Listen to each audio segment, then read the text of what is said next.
You can actually see the action and reaction in Walmart's own statements. This is language from Walmart in 2020. The chief executive wrote that, quote, slavery, lynching, and the concept of separate or equal have morphed into a set of systems today that are all too often unjust.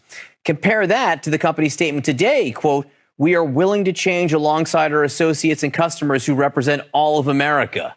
That's a shift right there. I have a lot of thoughts on this. I mean, I'm a equality of opportunity kind of guy. And I think in an ideal world, people should rise and fall based on their merits, based on their tenacity, their hard work, their natural talents.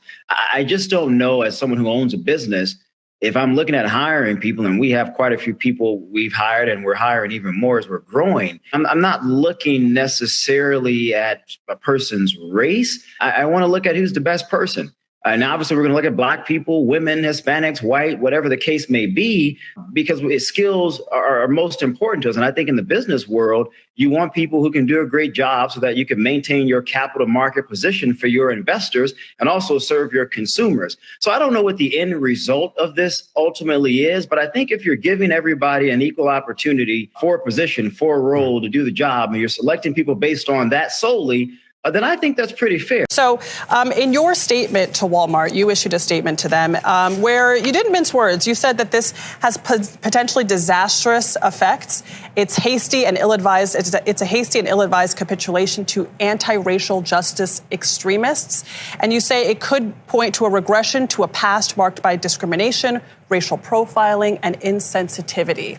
What do you think, Marc, will be the real-world impact of these changes? Well, I'm dismayed by this decision because as a 20-year partner of Walmart, none of us got a heads up that they were even reevaluating or reconsidering their corporate diversity or equal opportunity initiatives. Here's what's important to remember. This company was under recriminations, lawsuits, complaints 20 years ago.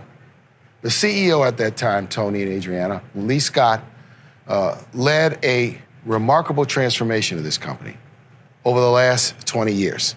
And they went from worst to first class when it comes to diversity. The idea that they would throw all of that away without any careful consultation with their partners, without any real serious evaluation of the success of these programs is what dismays me. And I've communicated to the leadership of the company my desire to meet with them to have a discussion.